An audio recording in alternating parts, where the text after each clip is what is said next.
साच जवाहर खोल सतवादी जग में सुखी। हमने पूजन की, आराधना की।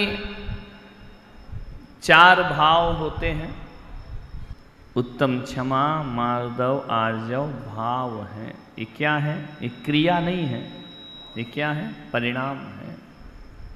ये भाव है जीव के, ये शुद्ध भाव है, ये पवित्र भाव है।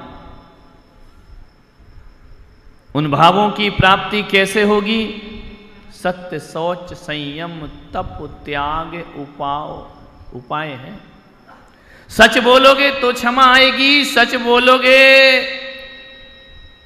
तो मार्दव आएगा, सत्य से आर्जव आएगा, सत्य से ही शौच धर्म आएगा।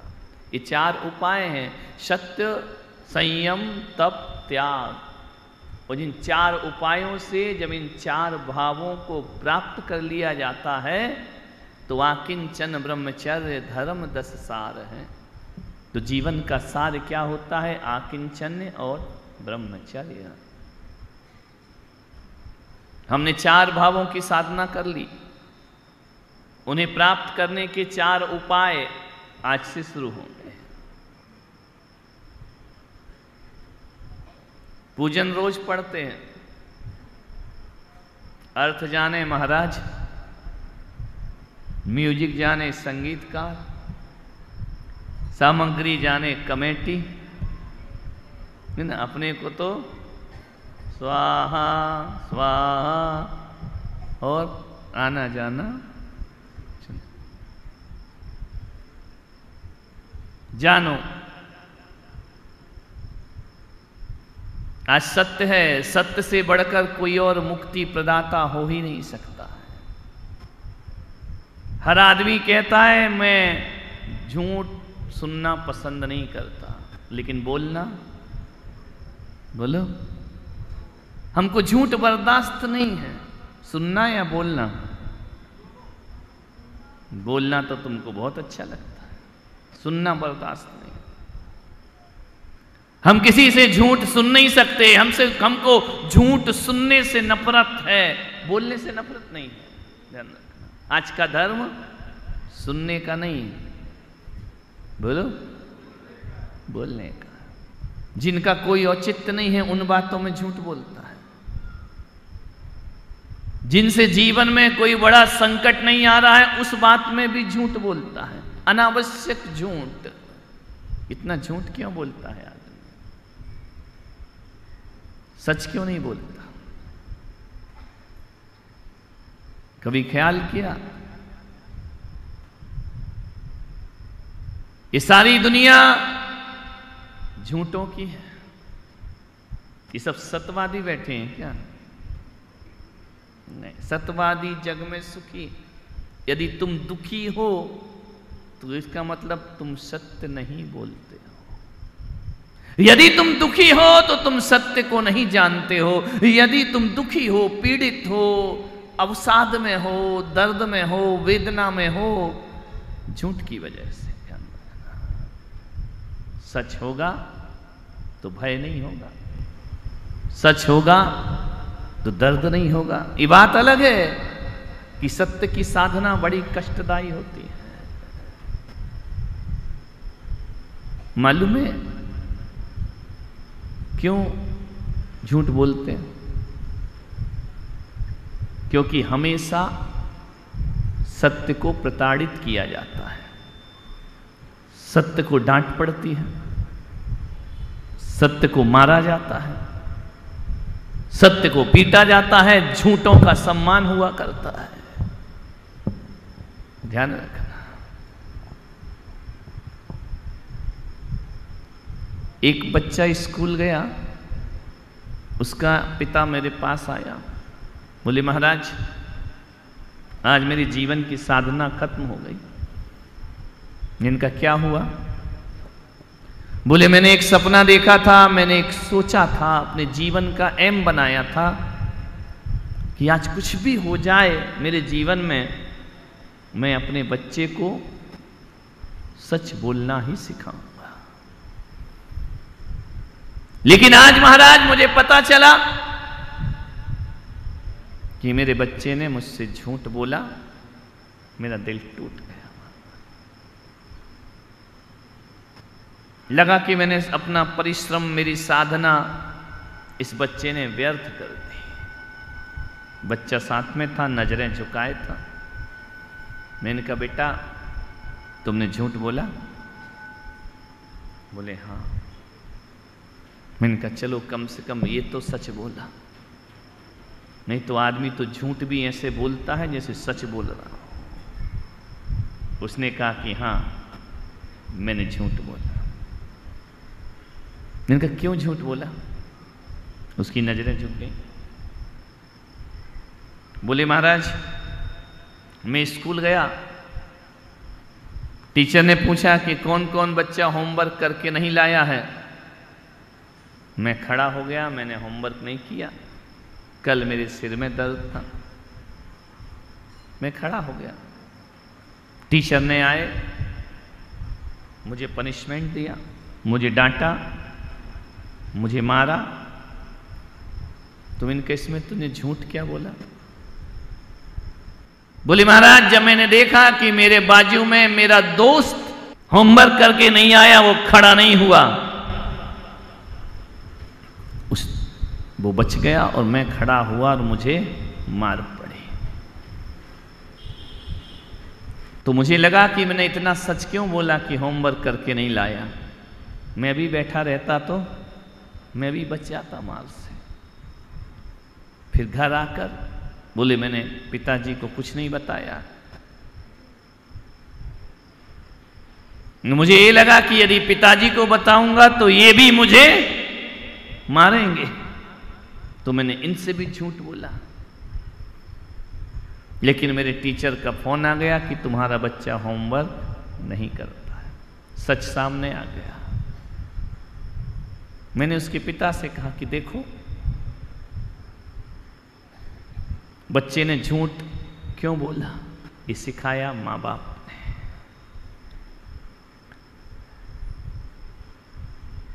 ध्यान रखिए हमने हमेशा सच को दंड दिया है, सच को प्रताड़ित किया है। बच्चा सच बोल देना तो तुम और दो चांटे और लगाते हो। तूने ऐसा क्यों किया?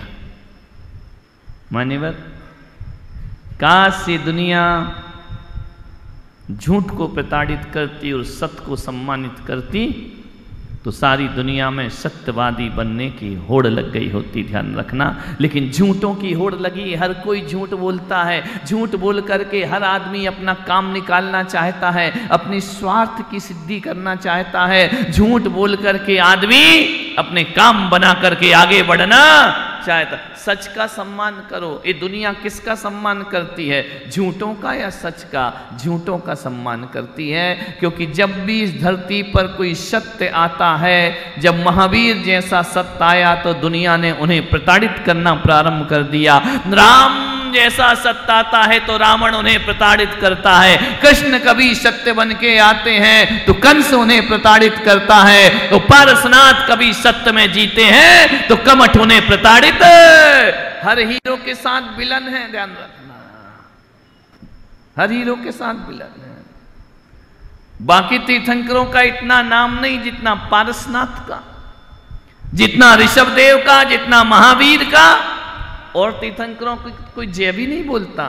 कभी नहीं सुना मैंने जुलूस में कोई बोल रहा हो अनंतनाथ भगवान की जय, वो धर्म कोई नहीं। महावीर भगवान की जय, पारसनाथ भगवान की जय, ऋषभनाथ भगवान की जय। थोड़ा सा और जोर लगाओ, नेमिनाथ भगवान की जय। और आजकल दुकानदारी चल रही है, बोलो मुनि सव्रतनाथ भगवान की। मालूम है इनके नाम क्यों आते हैं? इनके साथ विलन था। ध्यान रखना।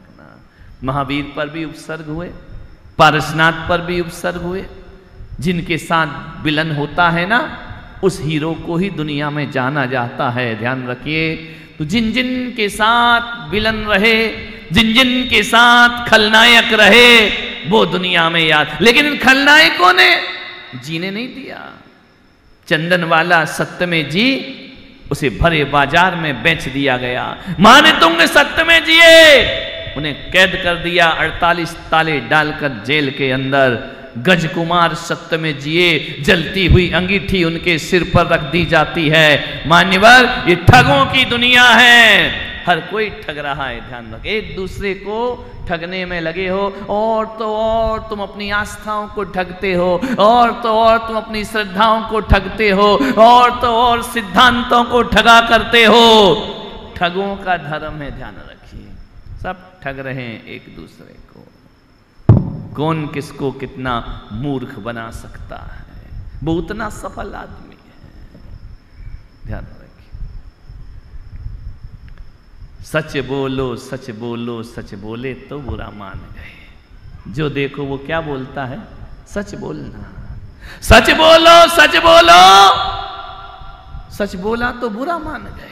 आजकल सच बोल थोड़ी सकते हैं, सुन सकते हैं, बस बोल सक, सामने वाला कहता है सच बोलो, एकदम सच बोलो, हकीकत बताओ। यदि मैं तुम्हारा सच सच बोलना शुरू कर दूं, आधा पंडाल हो जाएगा। ध्यान रखना, महाराज ने तो पूरी हमारी धज्जियां उड़ा दी, सब बोल दिया, हमारी तो बेइज्जती हो गई, हमारा तो इंसल्ट हो गया, हमारा तो अपमान हो गया।